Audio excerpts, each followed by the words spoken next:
Hello, Instagram. Welcome to Fast with Fungi Live. We are going to be speaking to Brandon, or Sad Poppy today, who is a very famous TikTok chef and one of my favorites. There's sort of a subculture of food TikTok, which has really taken off. There's some incredible chefs doing world-class cooking for free on TikTok. It's like a masterclass every time you log on and watch their videos. And I think that Brandon is the highest echelon of amazing food content. So I've been trying to talk to him for a while, but he's been super busy and he just carved out a little bit of time for me today. So I feel super lucky, very privileged, and I'm really excited to bring him on here. So there he is, and I'm going to add him to the call. This is going to be a good one. We're going to nerd out about food, anime, hopefully some cats. We'll see. So we're just waiting for Instagram to get itself together here and get him on the call.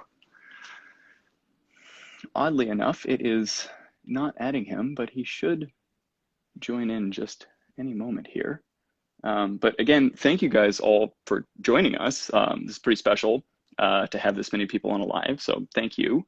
If you want to learn any more from me, you can always visit my website, fastandwayfun.com. I've got a frequently asked questions tab.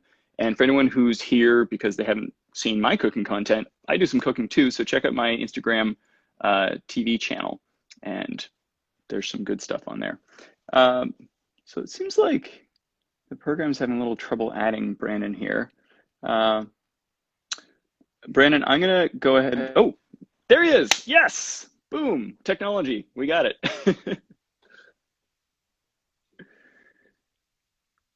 Oh, unfortunately, I can't hear you. What about now?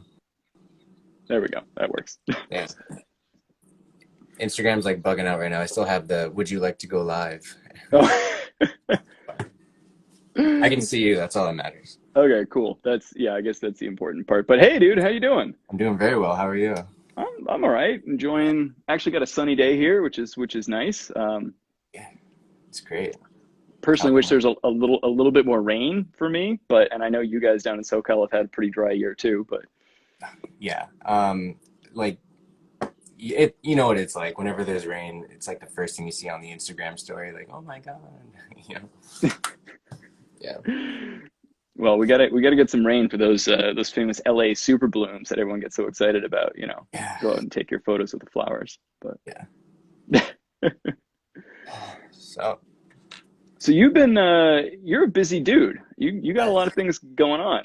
I do. Yeah, I've just been swamped. Making content for my stuff, but making content for the Hedley Bennett page, which I just recently joined. And nonstop meetings. That's the one thing that's different from being in a kitchen. Is like, in a kitchen I had to talk to like 3 people. Yeah, your morning meeting is a lot smaller. Yeah, so now I have to talk to like hundreds and hundreds and hundreds of people, and just trying to like juggle all that and find a balance. It's pretty fun. Fun is a good one. But I think like one of the things that I've seen from you in your videos is your organization.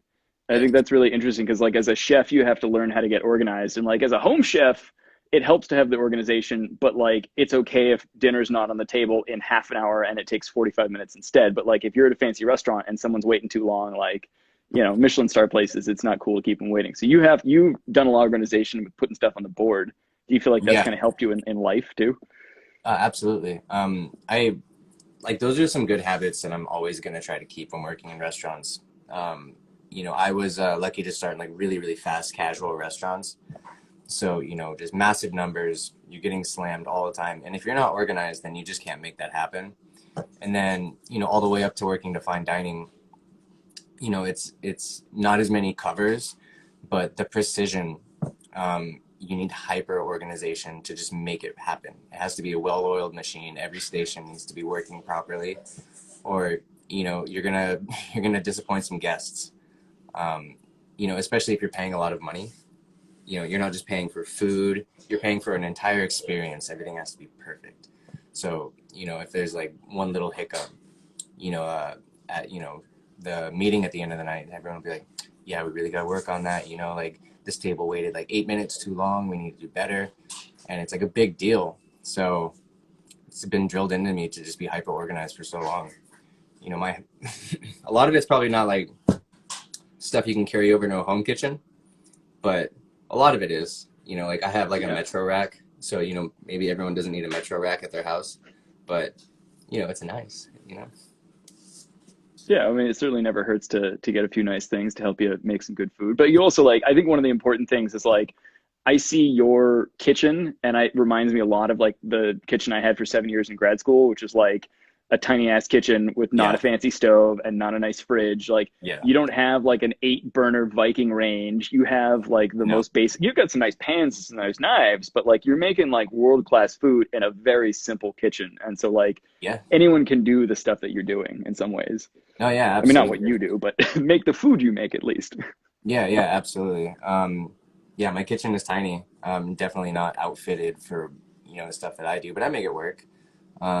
I generally just try to set things up, you know, like I would set up my station at a restaurant. You know, like bring the things that I use the most closest to me.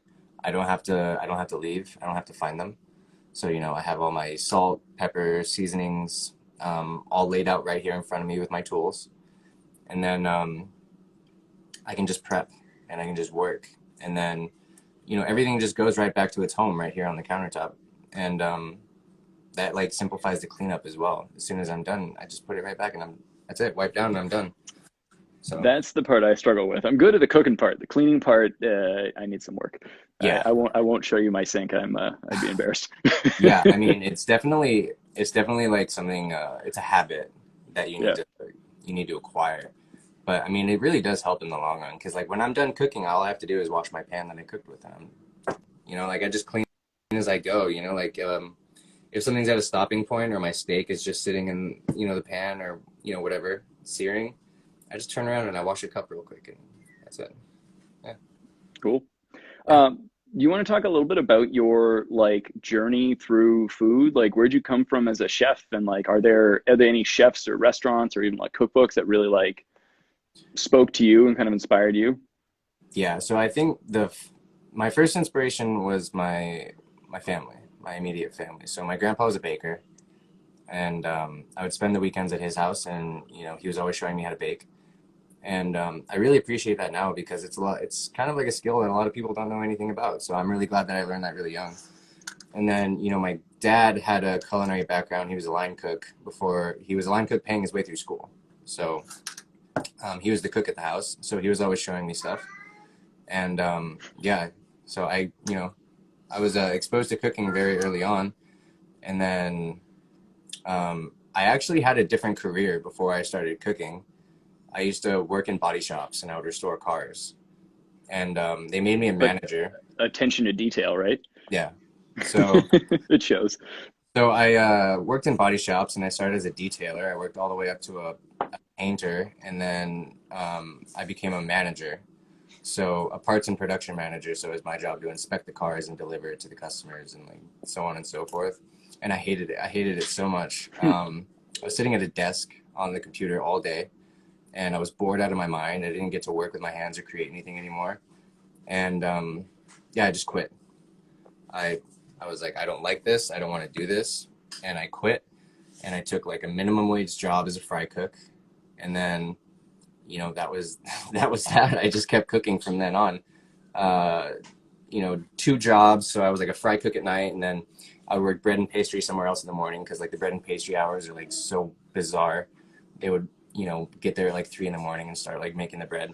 Yeah, it was great. Oof. Yeah, it was great. So I'm, that was my I'm not a morning introduction. person. That was my introduction to the professional side of cooking. And then after like 2 years of cooking, I went to culinary school, and you know, I feel like I didn't really get that much out of culinary school as I wanted, honestly. Um, because you know, I grew up with a family of cooks, and then I was already working in the industry when I went to culinary school, and I didn't really get anything out of it that I was like, oh man, I'm really glad I went to school for this. I was just kind of like, all right, cool. Now I know the French name for this, but Right. You're like, I already know how to do this, but now I know like the official name, but yeah, it doesn't help you with your creativity or your vision. It's just kind of like, okay, technical skills are there. yeah, Um, Yeah, Which exactly. this makes me think that you're basically Soma Yukihira, like in the flesh. No? Maybe a little bit. I do have my Food Wars series going on, so it's fun. Yeah. Everyone says that I'm closer to Alice than I am to Soma. Oh, really? I Yeah, don't know. You don't do that much molecular. Like, I did when I first started. oh, okay, Big, okay. yeah. I mean, I could see you being the angry fish dude. I don't remember his name, but like, you got the same. You got some of the energy of him. So. Yeah, when I first started making videos, I was doing, like I was messing around with like, agar and like carrageenan, and I was doing like foams and like all kinds of stuff, and people were like, a lot of people were into it, but some people were like genuinely upset. They were like, why though? Like, what's the point? And I'm just like, what's the point of doing anything? Like, just eat the rice out of the bag if you're gonna have that attitude. You know what I mean? It's for fun. It's for creativity. It's like to express yourself. Stop being such a Debbie Downer. But yeah, so like I dialed it back a little bit and I stepped away from the more molecular stuff and got more down to like the brass tacks of cooking, you know. But I still do that stuff on my YouTube. Like I made like a hazelnut powder with maltodextrin. That was fun. Just like little baby steps into that world. But yeah. I mean, hydrocolloids are like as I first ran into them, I think 2007 or 8 or something like that, when El Bulli and like Ferran Adria were like the hottest shit in the world, and like Yeah. I got a chance to finally try some of those things, and I was like absolutely blown away. And I bought this little kit of like hydrocolloids, and I got a manual, and I was like pumped to do it. I made caviar like 2 or 3 times, and then Yeah. was like, this shit is generally too much work and too complicated for me. And I'm not like, if I was in a restaurant and I had like 20 sous chefs running around doing everything, I can see spending the time to like work Yeah. this concept out. But yeah, as a general home thing, I don't put a lot of molecular stuff into my cooking. Oh Well, no. except for sodium citrate, because I learned how to make like the perfect like nacho cheese sauce. Yeah. And so now I make nacho cheese sauce out of freaking everything, any liquid, any cheese, boom. Yeah. It's like, it's running nacho sauce. It's amazing. Yeah. I mean, I'm not like busting out the carrageenan every time I make a cheesecake. You know what I mean? Yeah, But but a little sprinkle. yeah, I mean, it is like good stuff to know because it's like, let's say, you're doing something special, you have a date or like anniversary or something like that. You want to do something fun and interesting. Like, it's nice stuff to know, like, yeah, I mean, I'm glad I learned all that stuff. But back to what we were saying before, the chefs that I, looked up to when I started cooking, that was when, well, first it was, Marco, when I was very young, and then Marco Pierre White, and then after that, Gordon Ramsay. So, those You are the worked two with people. Gordon Ramsay? I didn't work Oh with no, him. no, he inspired you. Okay, okay. Yeah, so the people that were like big when Yeah, I got you. in cooking when I was like coming up. So when I was a kid, it was like Marco, and then it was Gordon Ramsay, and then Gordon Ramsay was on TV all the time, and me and my dad really liked watching it, and we were just kind of like, it's not really how a kitchen is, but it's fun to watch. And then after that, it was like Alinea and like all the molecular gastronomy was like a huge thing, and that's all I wanted to do was like learn how to do that and like work in fine dining and like, blah blah blah blah blah. So yeah, so I guess those are like the people that I mainly looked up to when I started cooking. Yeah. And Yeah, then those some serious names. those are, I mean, I got to meet Grant Achatz at Auburn, which was pretty cool. Nice. Yeah.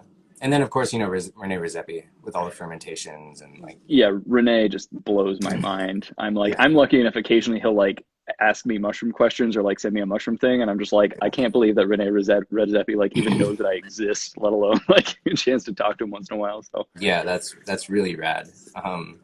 He came in to eat at the restaurant, and I poked him on accident. Yeah, I accidentally hit your shoulder. Was that last year? Because I know he was in LA last year. that was last year. That was last year? Yeah, so he came into the restaurant and he said hi to all of us, and he said hi to Chef, and he got the kitchen tour, and like I was getting crushed like on my station that night. We were getting crushed, and I didn't hear it behind, so I just like almost turned around, but like luckily I checked like behind me a little bit, but like I nearly bumped into him, and he like put his hand out to like shake my hand, and I poked him with my spoon. Because I just immediately, like went like that and I poked him. Yeah. That's a good story, dude. I mean, that puts you in some like high echelon, like fine dining cuisine. Like I've slapped Rene Redzepi around with a spoon, Yeah. Yep. That's wild. Oh man. So I guess I have a couple of things I want to kind of ask you about. But maybe one of the things that I was thinking about was just like, I've seen a video you go shopping, Mhm. and I personally I like go to the farmers market, and I kind of like just pick out whatever feels good to me at the time.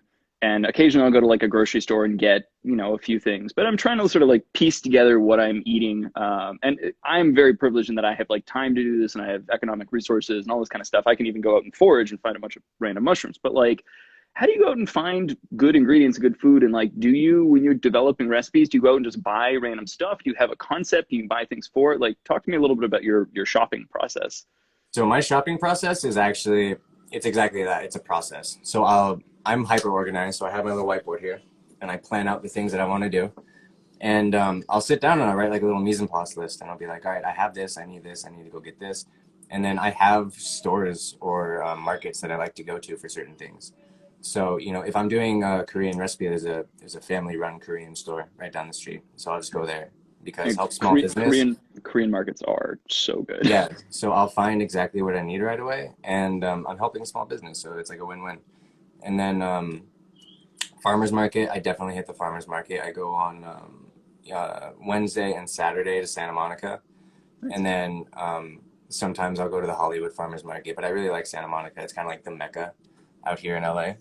Um, and then other than that, there's like the restaurant wholesale markets that I like to go to. So there's one called LAXC. It's a Thai restaurant wholesale market, but they have everything in there. I get lost in there and I wander around for hours.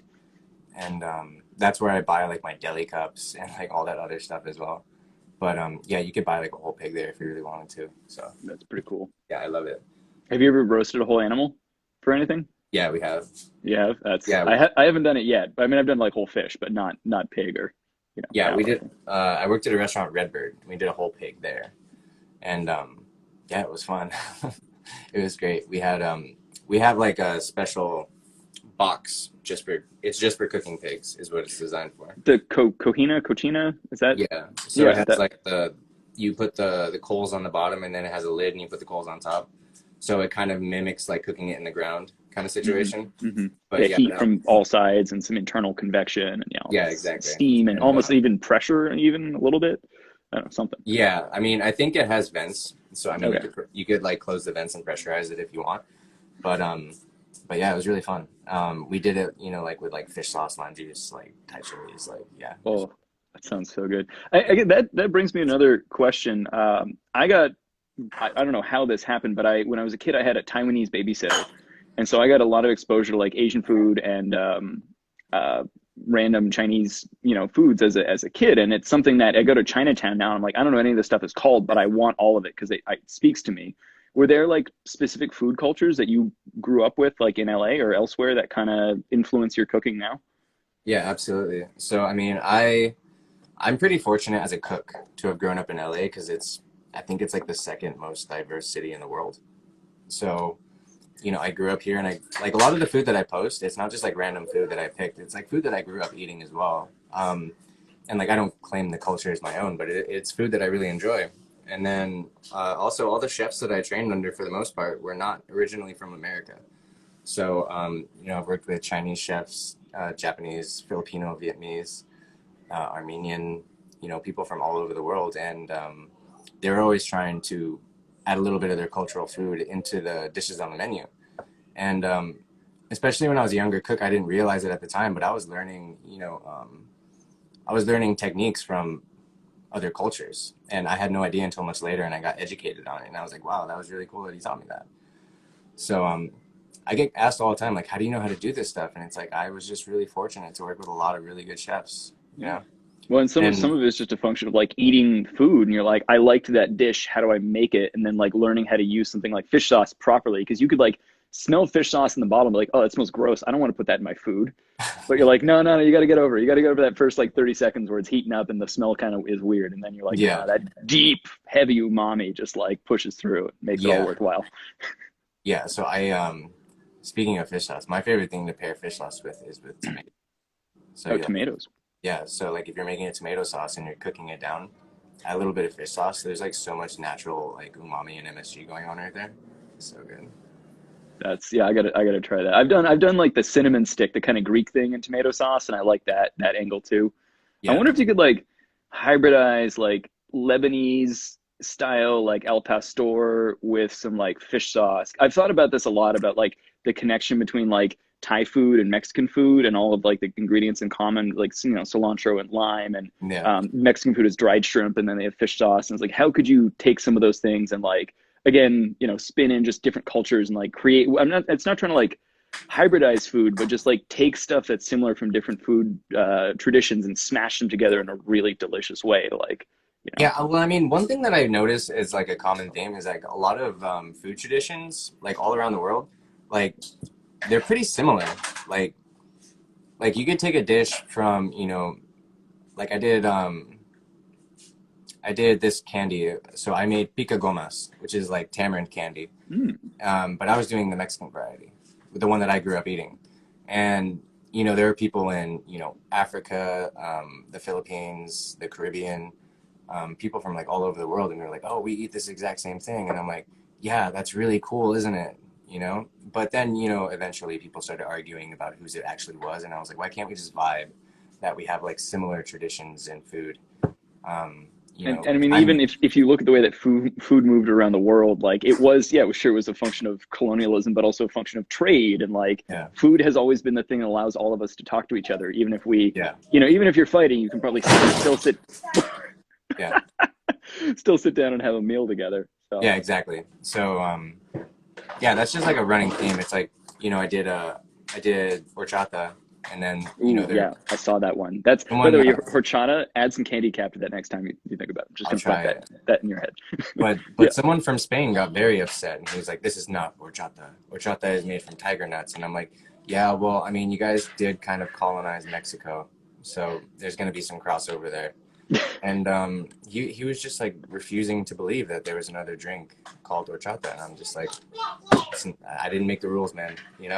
It's still horchata.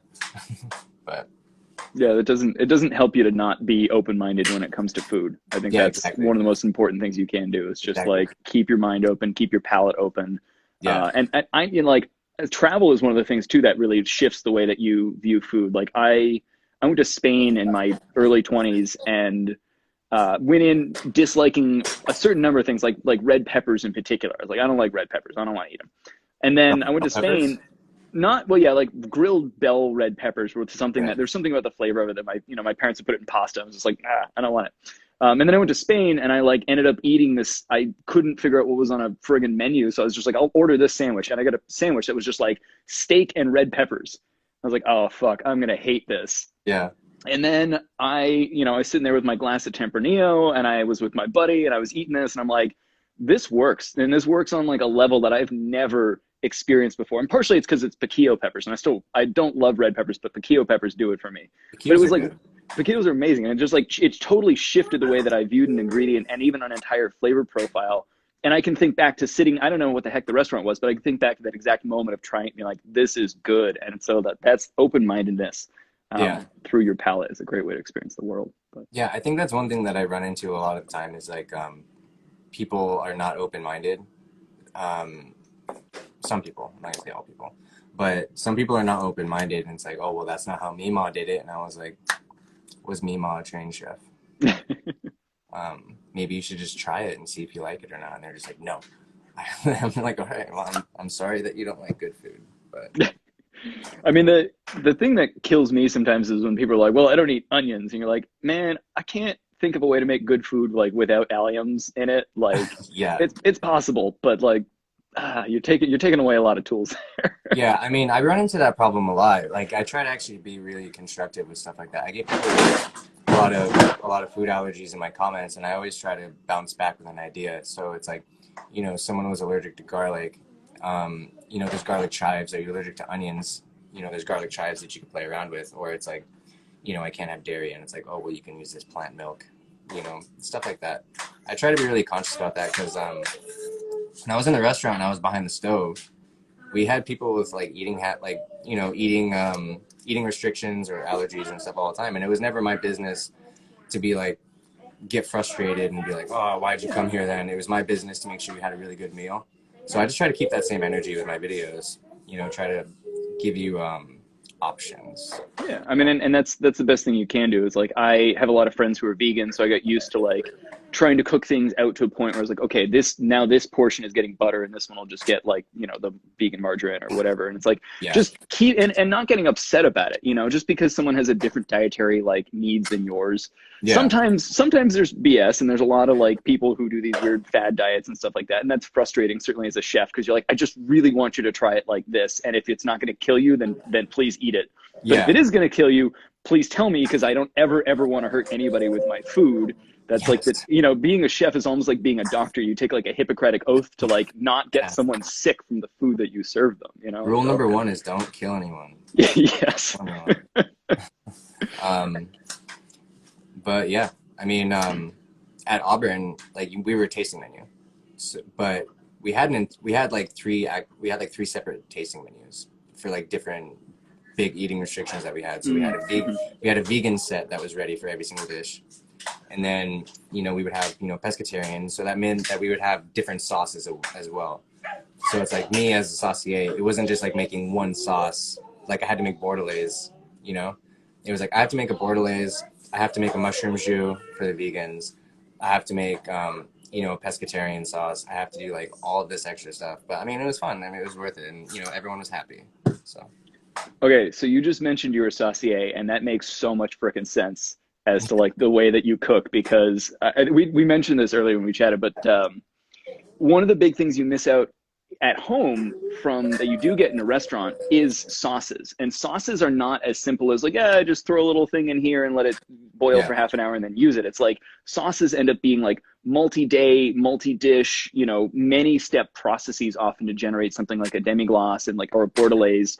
Yeah. And you're using components that have been cooked down over several days in many different ways. And it's hard to recapitulate that as a home chef, because you're just like, I don't have the infrastructure or the time and the capacity to do this stuff. But like, what are some things that people can do at home to like build some really special sauces, or just like, little tricks, like other than just adding butter to everything, which is the other restaurant trick that that's like 50% of restaurants is butter. Yeah. But if you want to practice your sauce work at home, I would start with just pan sauces. So, using your jus or using your pan drippings, something like, Calvados or like au poivre, like stuff like that. Like simple pan sauces. To deglaze kind of thing? Yeah, like the fond, deglazing with a pan sauce, like that's a good place to start. And then I always recommend making your own stocks. Like save all of your trim, make your own beef stock, chicken stock. If you're gonna make a sauce, like that store-bought stuff, it tastes like crap. And it has like caramel coloring and sugar and all these acids added. You reduce that down, it's gonna taste nothing like what it should be. So if you want to make sauces, you have to get real stock. And then other than that, it's just trial and error. It took me a long time to understand the consistency, the mouthfeel. And then another thing is, instead of just adding butter, we would use alternative sources of fat. So let's say we would add beef fat. If it was a beef sauce, we would add a little bit of beef fat.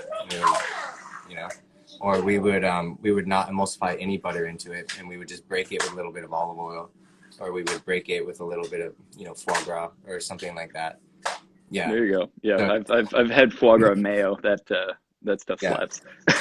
And another thing that I'm really a big fan of is smoking the bones before you make your sauce.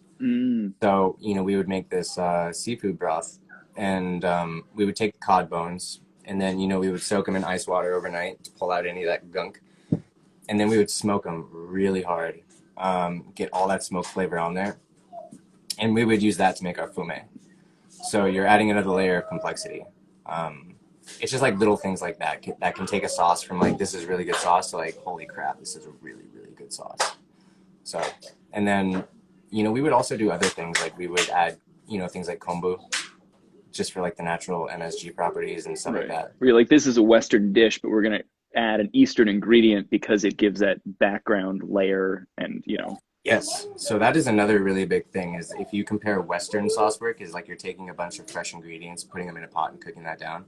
If you look at most Eastern sauce work, they're taking those fresh ingredients and then transforming those and putting the work into that, and then making a sauce out of that. So it's kind of like flip-flop. It's the opposite. And I really appreciate combining the two. So things like, bonito going in, my clam sauce and stuff like that. Like, just fun little things like that. I like that. Yeah. Yeah, I mean those, and that's why like I love watching your videos because I can see the tiny little tricks, and like you've simplified things so that the, you say the masses can make them, but Yeah. you're still adding those things and you're still showing people like the proper technique to like integrate these things into the way that they cook. And so if you watch a bunch of your videos, you'll come away with like a world-class food education because you don't even know it. You're like learning as you watch what you're doing. And that's what I love so much about your style of video, because you're tricking people into becoming like Michelin star chefs and they don't even know it. Yeah, I mean that's like another thing is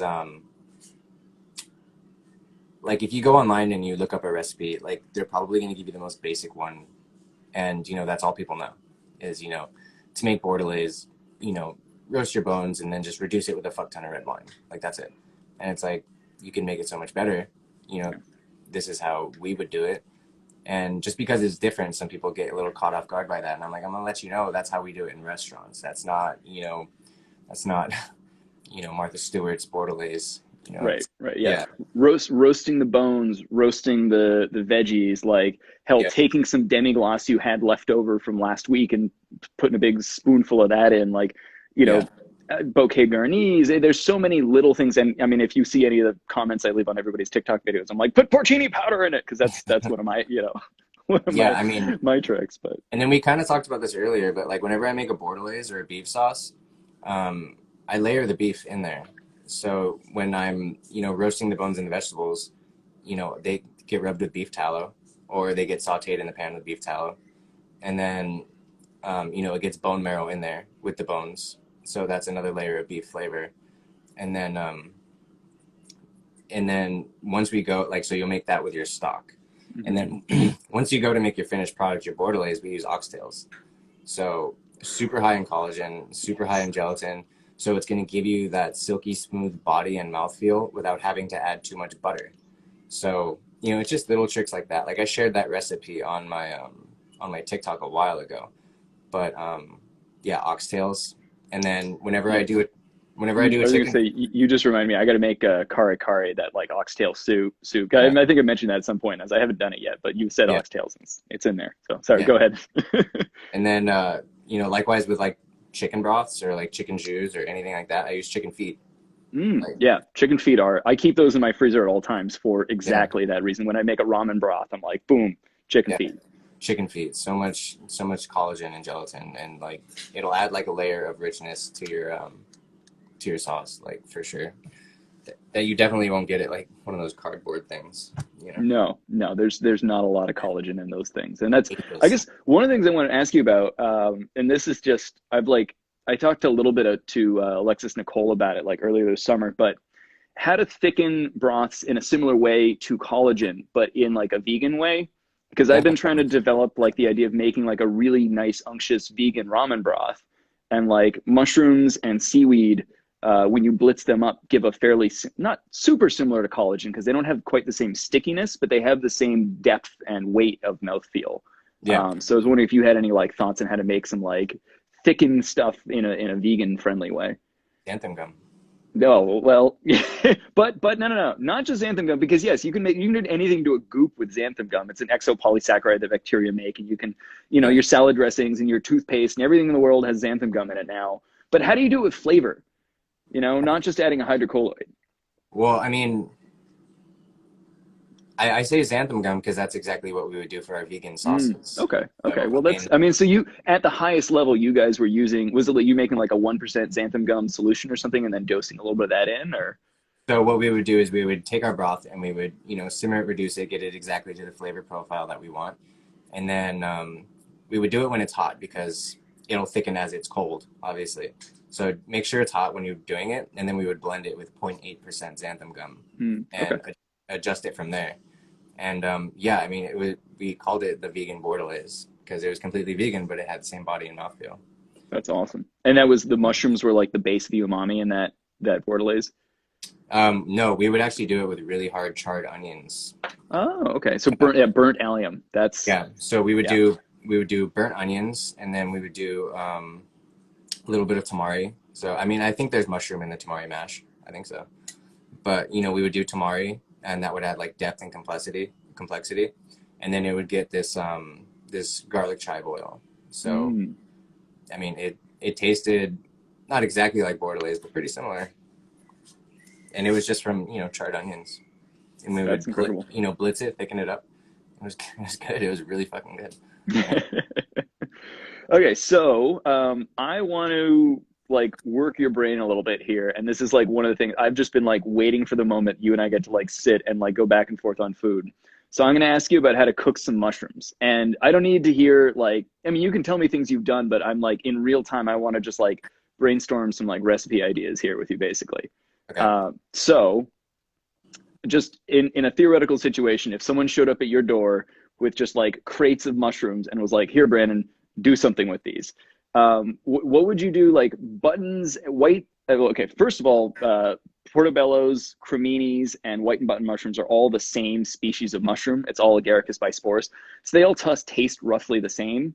Yeah. And can be cooked in similar manners. But like, what would you do with like a button mushroom versus like a portobello? And like, where's your brain go with that? I mean, with portobello, I just take advantage of the size that it is. So and the texture it has. Yeah, exactly. So you have the size that you can play with. So you can do something like you can just obviously stuff it and roast it and stuff like that, the classico. But you could also do like slice it on a bias and then drape it over something and then throw it under the broiler and roast it that way.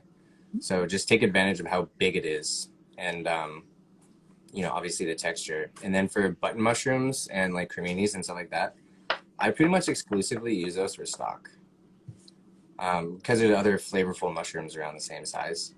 Mm-hmm. And then, shiitake are one of my, yeah. So those are one of my favorite mushrooms to actually cook with. Are you using fresh shiitake, dried shiitake? They have very different flavor profiles. If I'm cooking with it, I'll use fresh shiitake.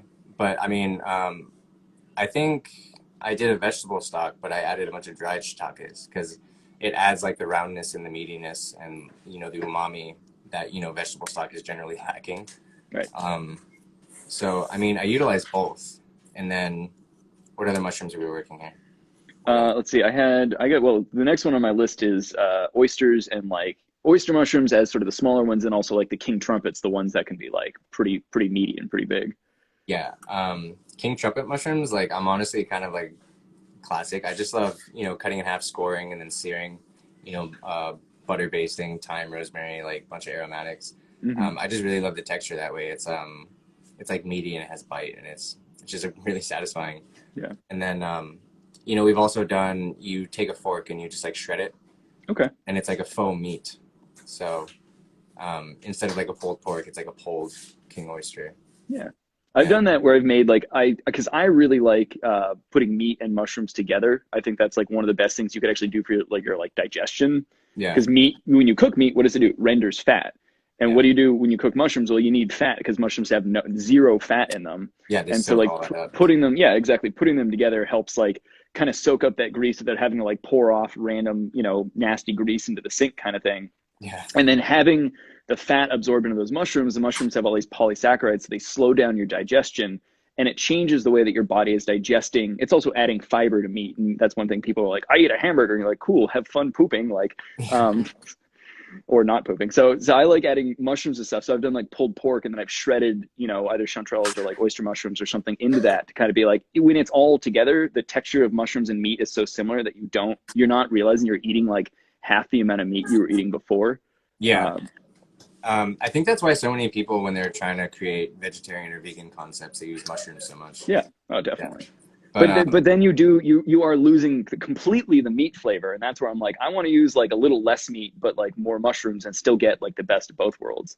Because I'm not a vegan or a vegetarian, but I like eating less meat in general. So, I mean, I'm kind of going to branch off here, but another thing I like to do with mushrooms is poach them. Okay. So, I mentioned with matsutakes, I like to poach them. So, we would make this like broth and we would add, chicken stock, mushrooms, bone marrow, and like thyme, bay leaf, and just make this like super flavorful broth and then poach the mushrooms in there. And then you take the mushrooms out, you have this wonderful broth that you can work with. And then just like a really quick saute to get some color on the mushrooms. Mm-hmm. And they taste like the broth and it's just like the super unctuous, like savory bite. So Yeah, We do that. that sounds really good. I like doing that with morels as well. Okay. Morels are like really hardy, so they can stand up to like a really good poach. Mm-hmm. So, you know, just clean them really well and then make a mushroom stock and then poach morels in there, you know, strain it off. And then I take that sauce and then I reduce that down until it's almost like a little too intense and then add it to beef stock. And you have like this wonderful mushroom and beef sauce. And then the morels you can just, you know, saute, sear really hard, butter glaze, like perfect on top of a steak. If you need a minute there, but feel free to take We're it. But, good. okay. I was gonna say one of the things I've done with morels is they can take a blanch or a poach kind of thing, and it's actually really important with morels because morels, all Ascomycetes, morels, Helvella, Geometra, and stuff, even little cup fungi contain this compound called monomethylhydrazine, which is like a aromatic hydrocarbon that causes cancer. It's in rocket fuels, but it's like small, very, very small amounts of it. But you want it, that's why you want to like cook your morels well, because if you ate a raw morel, you could get pretty sick. And poaching mushrooms is a great way to be like, when people are like, oh, I'm just going to flash it in the pan, because that's what I've seen chefs do. And you're like, no, you should like poach it, then you can flash it, because at least at that point it's cooked. Yeah. Another thing that a lot of people don't realize is that restaurants, a lot of mushrooms are actually cooked twice before they go onto your plate. So they'll get like a really hard saute with some aromatics, and then they get cooled down really quickly. And then on the pickup, we saute them again. So it's not like very few mushrooms actually just get like the one really quick pan. And that's generally when I cook mushrooms, that's almost exclusively what I do is I'll do like what I call a dry saute. So I like take my dirty ass mushrooms and scrub them off really well. So they're pretty wet, and then I'll put them in a pan with nothing in there and cook all the water off, add a tiny bit of neutral oil and salt, and just kind of get them browned up, and then pop them in a container in the fridge. And when I'm ready to cook, then I can just throw them into whatever I'm making without worrying about that, that extra cooking step kind of thing. Yeah. It's also, just like you said, it's just like a way to it's like meal prep, get ahead, and you can just grab it and do it on the go, which is like kind of the same concept for restaurants because, Yeah. I mean, it gets back to, you mentioned mise en place earlier, but that's like the French concept of like everything in its place. And that just makes, when you like go to start making a recipe, if you have everything out of the fridge already, it doesn't necessarily mean you have to have everything and chopped up in a nice, neat little bowl like they do on cooking shows. Because you don't have an entire prep team, but like, just having everything out on your board and knowing what's going to go into the dish in the first place just really helps you not, because especially if I do some live cooking, and I'm like, if I don't have everything out of the fridge when I do live cooking, I'm 100% going to forget that ingredient. So I try to take it out, I mean, whenever, like before I even start cooking, I mise out my ingredients. Like everything is in a little cup, like ready to go. Okay, so you do it like the cooking videos. I mean, you are a cooking video man. I mean, if I know what I'm gonna cook, I'll just like bang it out real quick, and then I put my board away. I'm done prepping, and now I'm just cooking. I mean, it just makes the flow a little bit easier. And I don't know, maybe it's just a restaurant habit, but I don't think it's gonna go away. Yeah, it's a good one. I'm curious, what do you eat at home? Like, what kind of food do you make for yourself? Like, dude, I eat a lot of rice. I love rice. I eat a lot of fried rice. So, I'll make like nasi goreng a lot, with like Indonesian sweet soy sauce. Like, I eat that a lot. I always, like, when I cook rice, I cook like a big batch. And then, because it's also very quick. So it's like after a long day of filming, it's like I can just make fried rice really quick with just like stuff that I have laying around in my fridge. And it's like one and done. So I eat a lot of rice, but I don't eat particularly fancy outside of my videos now. Yeah. Well, I see that with a lot of chefs who've worked at like really fancy places. They're like, oh, you must eat the craziest food at home. They're like, nah, not really. I eat very simply, like I eat a lot of instant ramen. I just kind of fancy it up. There's certain things that I still go to, because they're easy and they're quick and it's satisfying. And, Yeah. I mean, I think that's a distinction, is because like for me, like a very simple meal is probably a done up meal for someone else. And it's like, I mean, it's my profession, so it's like, it's not really that much work for me. Yeah. So it's like, I'll be cooking for a friend. I'm like, all right, I'm just going to make something really quick. And they're just like, dude, I don't even eat like this at restaurants. Well, it's because you can use those little tricks that we were talking about, like making your infused oil or something like that. And just having a component like that around that, like last week I spent 5 minutes infusing this oil. And now I can put a spoonful on top of whatever you're eating now. And it seems that much fancier. Oh yeah, exactly. So keeping little components like that around in your fridge that you can just kind of toss things. You know, if you make like I said, like a quick ramen, if you have some like black garlic oil, and you have some like pickled ginger, and you have I don't know, fish cake, whatever it is around, you like you Yeah. just kind of throw those things on whatever you're eating, and it's like it's not that fancy. It's just stuff I had in the fridge, but like it seems fancy when you throw it all together. So No, yeah, like even stuff like kimchi, like I make kimchi pretty often, and like in the morning, like sometimes like my breakfast is literally just like a little bit of rice and egg and kimchi. That's it. Like not that much going on there, but I mean it tastes really good. yeah, So and it's a good. I mean, you got fat, you got starch, and you got kimchi, which is teeming with microbes and all sorts of good stuff. So yeah, good for your gut. yeah, definitely, man. I'm all about the gut. Especially, you know, eating a lot more mushrooms, I guess, has made me more conscious of like how much better I feel when I have a good amount of fiber in my diet, and like Yeah, always feeling that for years I was like, I have to eat salads, and I was like, I don't like salads that much, but I do like mushrooms, so I eat a lot of mushrooms, and I still eat greens, but I'm like, I'm not eating like a whole bowl of salad every day, and I feel fine, you know. So yeah. Another thing that might surprise a lot of people is like the food that I eat at home is primarily plant-based. I don't eat a lot. I don't eat a tremendous amount of meat. Um, like I did a shopping video and I just said like point blank, like I don't buy a lot of beef. yeah, You know, it's I don't. expensive. I honestly don't remember the last time I bought beef. I got someone gifted me like a little piece of Wagyu recently, and I'm like, I've been saving that, but Yeah, yeah, I mean, you really, we don't need that much meat. And that's one of the things, like, I do love food TikTok, but man, it gets so boring to be like, okay, cool. How many steak. times can I see a steak get cooked? Like, Yeah. I don't even like steak that much. I'll I'm eat it not- like once a year, you know, or like I want like 2 slices of steak. That's fine. You know, it's I really need, it's funny that you said that because I'm posting a steak video today. Like, but yeah, I mean, or at least if I'm gonna do meat, it's gonna be something a little more interesting, like the seafood paella, just something a little bit more than just like, you know, like a steak or like a chicken breast, you know? will you do me a favor at some point? No rush. Yeah. Would you make a trotter video? Oh, I have such a good technique for trotter. Really, So, I would love yeah. that. I like feet are one of my favorites. I do broths, and I've done other stuff, head All right, cheese but and I'm things. gonna tell you, the concept, but Yeah. I'm not gonna tell you everything. So, you take the trotters and then you braise them as per usual, and then pick out all the bones, and then you take it, vacuum seal it, press it really hard, and then you get this brick of trotter, and you can take that and you dice it into cubes. You put it into a nonstick pan, and you make a pancake out of it. You just kind of let it cook down till it like fuses together, kind of Yeah, thing. exactly. Yeah, yeah. It'll literally become one mass of trotter, and it's so good. It's so good. And then you take that braising liquid, and there's so much collagen in that stuff. But you take some of that braising liquid and you add it to like something else. You make like a wonderful trotter stock. You just pour that on top. It's so good. It's so good. Yeah, I'm gonna do a video on that now that you mentioned Okay, I love it. Yeah, that's. Would you add any like potato starch to that brick, or is it really just like just the? It's just the collagen from Okay. the trotters. Like when you pour off the liquid and then you take that liquid and cool it down, it's like ballistics gel. It's solid. It's so solid. Yeah. That's dope. I look forward to that. That'll be a good one. I think I didn't do that exact thing, but I did something unintentionally like that many years ago when I made pig's Yeah. foot ramen, and I was trying to like, you know, fry off a little bit of the meat left over. And I was like, why did this fuse into like a pancake? I'll just slap Yeah. this on top of my ramen and, you know, go to town. So Yeah, that pancake is like, it's so good. I'm gonna do a video. It's gonna be great. cool. That's amazing. Or, Okay, I got a few more mushrooms I want to ask you about here. You got a time?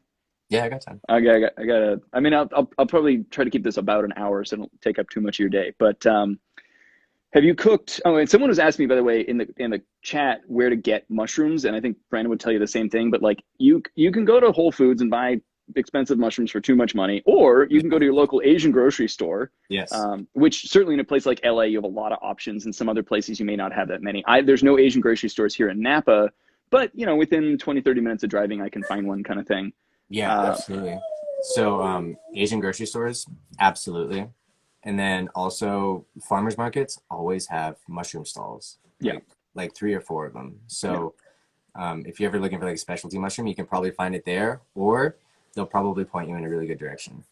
So Yeah. So one that I see all the time at Asian grocery stores, and I see a lot on TikTok because it's super popular, is a gnocchi, which are it's Flammulina velatipes. So in the wild, they're actually orange, and they're called velvet shanks, and they have these little like brown feet and orange caps, and they don't look anything like an gnocchi, but they taste kind of similar, even though they look really different.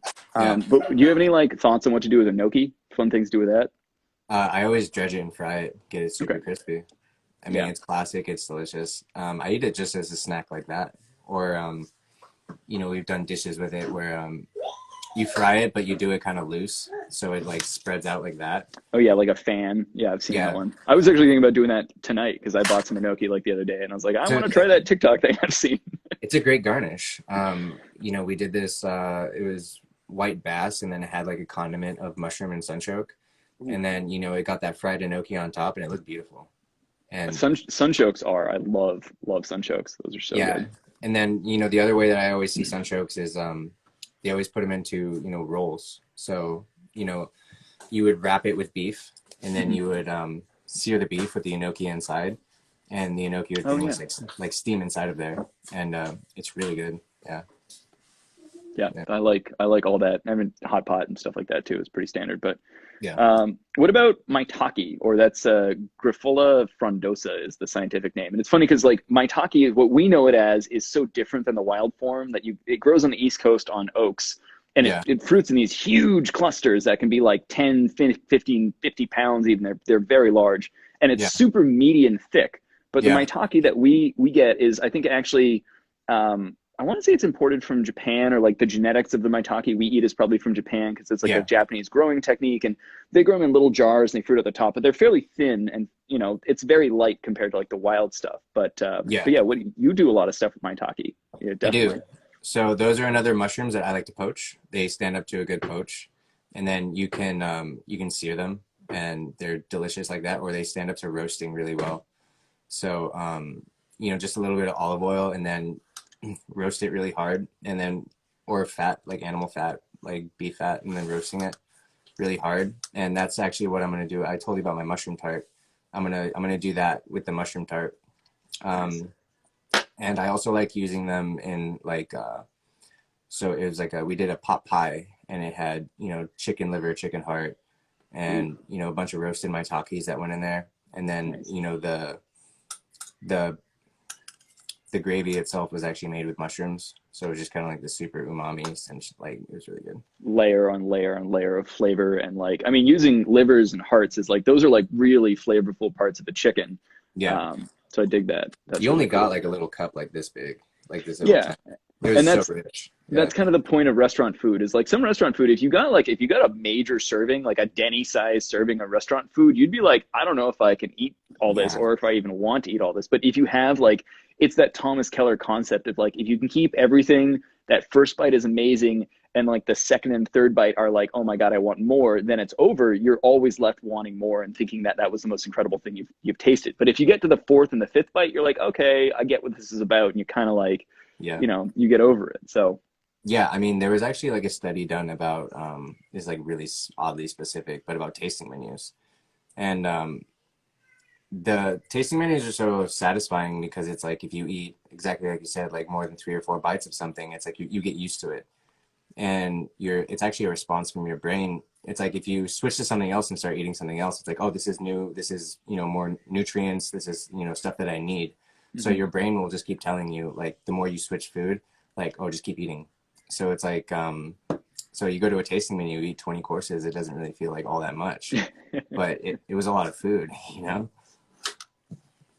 Yeah, definitely. I mean, one of the things I like to do is I cook really what I call nutritionally dense food, where I'm like, I don't shy away from animal fats necessarily. I don't eat that much meat, but I'm like, I'll eat the bacon, I'll use the trimmings of other things. And I'm cooking that in, but I'm trying to add a ton of different, a lot of, like, usually a couple different kinds of alliums, like oniony type things. And I've got, other vegetables like fennel or carrots. And like, I'm just adding like more vegetable mass. I'm cooking mushrooms in the base of things, and just trying to make something that like has a lot of different colors and textures and components to it. And then, when you put the food on your plate too, you can use condiments and other things to kind of like create this really like vibrant palette of food. And like, the more colorful your food is, like, the potentially the better it is for you. I don't know if that's always true, but at least as long as you're avoiding like tang orange and like yellow 5 and that kind of stuff. Yeah. One of my favorite things, just to like pack a lot of flavor, is like herbs. Yeah. Like I use so many herbs. So like not Do you even just have a like do you have a fresh herb box at home? yeah, it's full. You Like do? Oh, okay. yes. So I always do like, fiend herbs or like, chimichurri sour herbs or just like Hmm. just a blend of herbs. Like I'll take a bunch of herbs and then I'll just blend them with a little bit of oil and like just that on its own just packs so much flavor. Hmm. That's something I try to drive home with people a lot is um, if you want to add more flavor to your food, add more herbs, like a lot more. Hmm. Because it's like the reason it came up is because I had people with like acid reflux talk to me and they're like, I can't really like make my food so flavorful, and I was like, herbs are your best friend. Like add herbs to everything, like not just one, not like a little chopped parsley, but add like parsley, tarragon, chives, like chervil, Right. and acid reflux can't have mint, but just like everything else, just like throw it into Hmm. your food. It's gonna be great. You're gonna love it. When then using like an oil to help spread that flavor too, because fat is Yeah, absorbing all of those flavor molecules. So even if there's like the piece of herb isn't in each bite, the fat has sort of spread out and like yeah, infused the food. There's stuff, I mean, stuff like yeah, finishing with like citrus zest or just like little bits of nutmeg. And, there's all those little like tiny things you can do with a microplane grater too, which is another way to kind of add that extra. yeah, You're talking about like layering flavor from like the base of the dish to like the mid tones and the high tones, and then these sort of like finishing tones. And yes, we eat with our eyes, but you also your entire sort of sensory organ is keyed into like these layers of flavor. And when you take a bite and it hits you up front and then like follows through, that's when food seems like absolutely transcendent. So yeah. Absolutely, I agree. and Um, you can do that stuff at home. I mean, I guess that's again like what I love about your videos is you're just like, yeah, I'm going to show you how to make this like world class dish in like 5 minutes. yeah, You know. yeah. I mean that's what I try to do. I try to keep it approachable, but elevated. Yeah, I guess yeah. does that make sense? Yeah, man, Um, I mean, I just love that you're doing it from your kitchen too. And I'm like, yeah. so many people I feel like have fancy spaces and I'm like, nah, he's just like cooking at home. That's what's Yeah, up. man. I was a line cook for 10 years. Like we don't get paid very much. So this is it. Like this is it. Um, maybe that's like the next thing on the horizon. Is moving. I would love to move. You know, not live in a tiny one bedroom anymore. I don't know. We'll see. Yeah, man, I hope it Yeah. all comes true for you for sure. Yeah. Do you I guess one last mushroom I want to ask you about. I mean, I could literally keep plugging you on these all day, but truffles. Because truffles are one that Truffles. like people geek the fuck out on truffles, but they don't even know Yes. what a truffle is. Like that's so funny to me. Yeah. People like talk about truffles. I'm like, okay, the only truffle you've ever tried is like truffle oil, which is not a real truffle. They take It's oil, synthetic. they Yeah.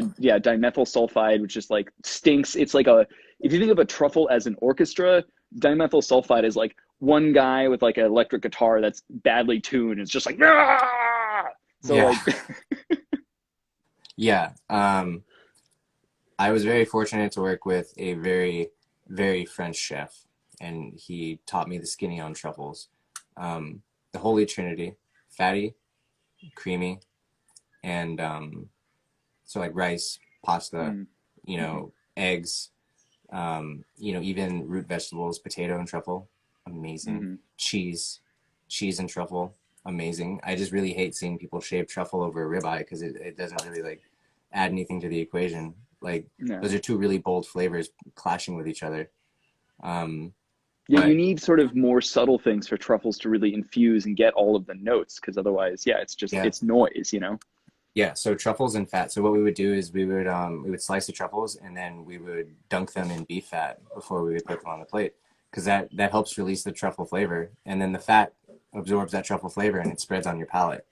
Yeah, So um, yeah, I mean, I did gnudi, which is I saw that. which is That just like looked a really little, good. yeah, little ricotta dumpling, but it's like everything in the Holy Trinity is right there in that one little thing, and the truffle on top is like everything complements each other like really well. And then I was gonna do an omelet, which is white truffle on top, which is fine. It's perfect. Good use of truffle. But then I just imagined all these comments, people like, "You wasted a white truffle on eggs." Yeah. I mean, that's, the way if I eat truffle, the most common thing I do is just make scrambled eggs basically. I just do Yeah. really, really slow, so you're barely congealing the egg, and then like right before it's done, just like melt in as much truffle butter as you can get. And that's like, if you can't buy a fresh truffle, I mean, you can buy a fresh truffle, but they're insanely expensive. They're usually like 50, $60 for a truffle. And then it's Yeah. going to go bad in your fridge in like a day. And you can Yeah. do stuff like storing it in with rice and storing it with eggs to kind of help infuse the flavor. But ultimately, like a fresh truffle is like a ticking time bomb of your investment and your, I don't know. I felt really bad when I've let truffle go past before. I'm Oh just yeah. gonna like beat myself up about it. And I'm like, I like stuff like truffle butter because I can put that in the freezer and use it a spoonful when I need it, kind of thing. And unlike truffle oil, which is synthetic, truffle butter is pretty much always made with real truffles, so you're getting the full flavor effect. Yeah. Um, You can throw the whole truffle in the freezer as well. It's yeah, not gonna okay. be it's not gonna be as good when you pull it out, but I mean you can do it. It'll certainly We slow it down if it's going on Yeah. long. So Yeah, so I mean, we would whenever we had a truffle shipment, we would always take one, maybe not the prettiest one, and we would throw it in the freezer because it's like as soon as we start running out, it's like, oh well, truffle truffle guy's not coming till Tuesday. mm, Pull it out and we'll use it, and still good. Yeah, not bad. not And bad. that's something to think about too when you go to a restaurant and they like trying to upcharge you like $60 for a truffle. Be like, how fresh is this truffle that you're going to grate on my food right now? Um, For the most I mean, part, it's always yeah, gonna it's be good. always going to be fresh, Yeah. but I'm always torn about that upcharge for truffle because I'm like, man, I want it, That but like, it's a Yeah, lot of money. that was my whole complaint about truffles in the first place, is that a lot of times it's just added to something to make it more expensive, but it's not a smart dish. Right. Like I just said, like shaving it over, like a dry aged ribeye, and it's like there's no fucking point. I mean, you're gonna get truffle, but it's not gonna be as impressive as if you had, you know, like um like a risotto and like a bunch of truffle shaved over the top. I mean, that would just be like so much better and so much cheaper as well. But I Mhm. mean, at the end of the day, a restaurant is a business. But you can always tell a smart restaurant from a restaurant that just wants to make a little bit of money, like by the truffle Yeah, upcharges. the way that they use truffle. Yeah, Yeah. I So hear that. we actually had a truffle dessert. It was white chocolate risotto with white truffle, and it sounds really bizarre, but it was so good. Like it just That, made sense. It was creamy. It was fatty. Everything was complementing the truffle without taking it over. It was really good. that's Yeah. dope. Yeah. Okay, few other things I want to ask you. You've got a cat, I do have a cat. right? You just heard him meowing a couple times earlier. Yeah, Yeah. I'm surprised my cat hasn't been around here because she's normally very vocal. But I just like cats, so cats are cool. That's pretty much all I have to say about it. Other than check out my cat mug because this is my cat and mushroom mug. Cats and mushrooms. You got Yeah, both best man, of that's worlds. what I'm about. Okay, anime. You like anime? I do. What are a couple of your favorite animes? Because I like clearly Food Wars is one that like speaks to people who cook, Yeah. and it's fun. But like, there's a lot of anime out there. What else floats your boat? I well, Naruto is probably my Mm-hmm. favorite. That was like the first anime I got really into. So for nostalgic reasons, that's probably my favorite. And then I also watched, like a lot of shonen for the most part. So One Piece, and then of course the big three. And then I watched a lot of I really liked Soul Eater.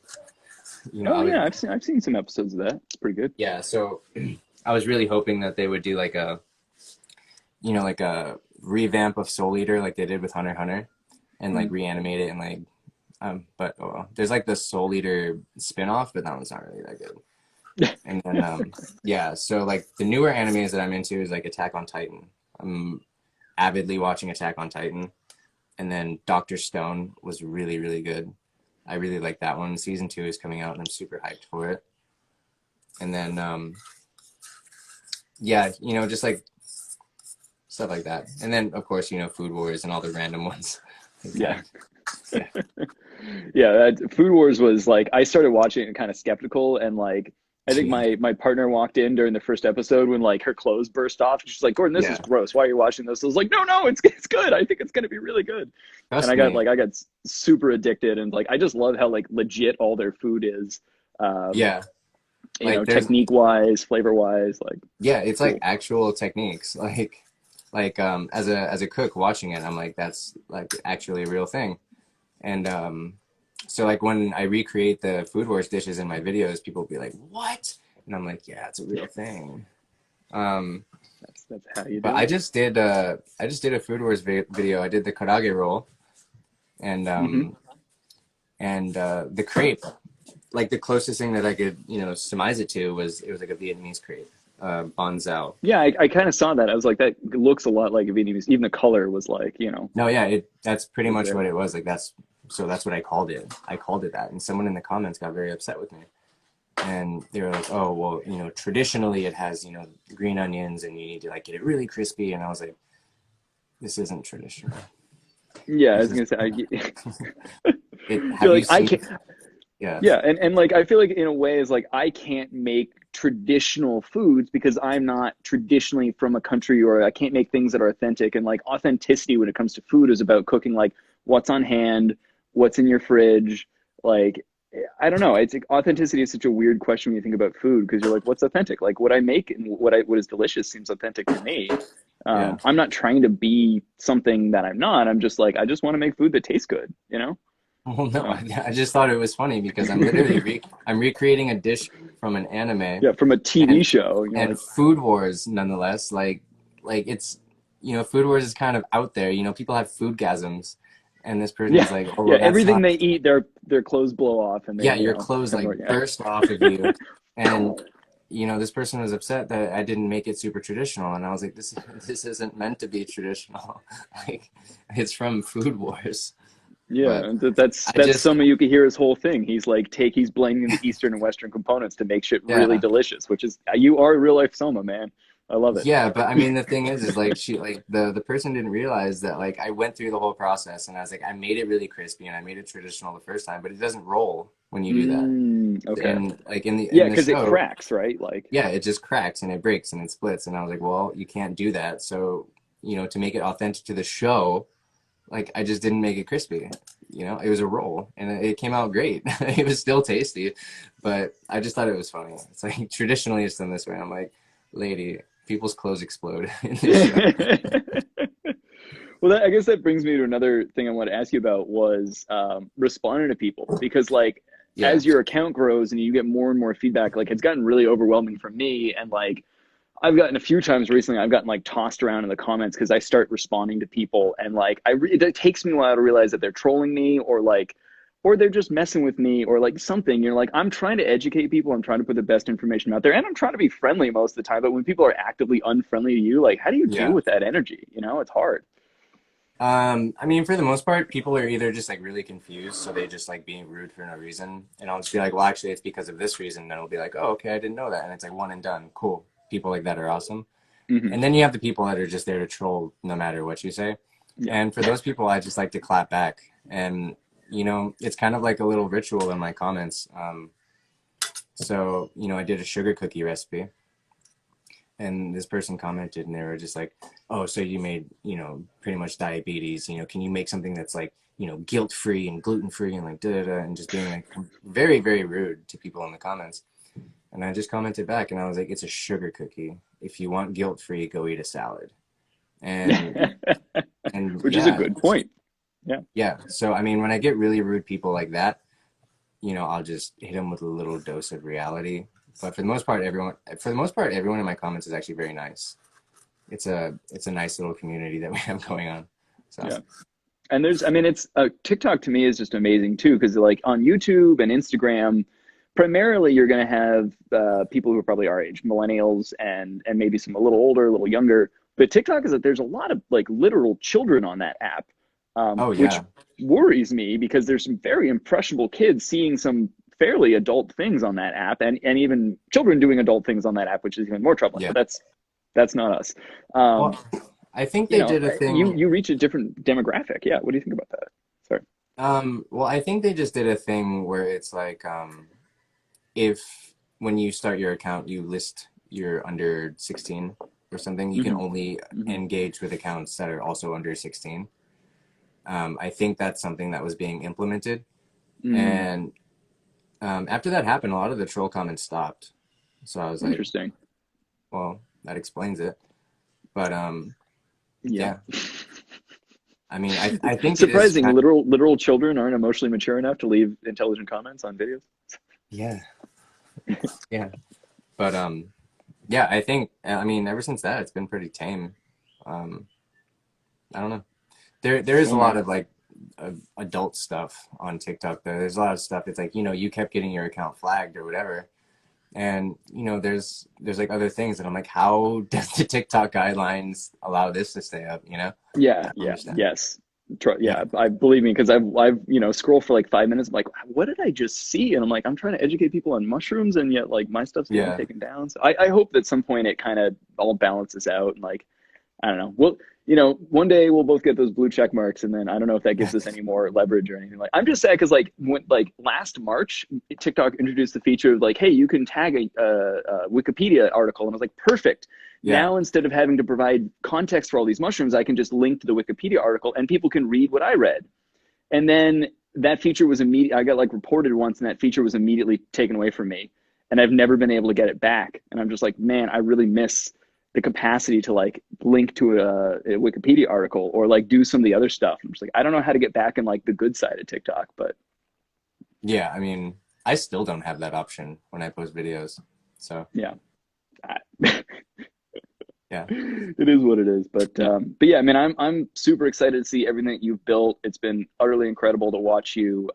I think you're working now with Headley and Bennett, doing some really cool like cooking basics kind of stuff. Like, Yeah, so I'm making content over on the Headley Bennett page, and we're starting with the basics, and then we're gonna roll into the more advanced stuff because I didn't want to like dive head first into some more advanced stuff and just like throw people through a loop.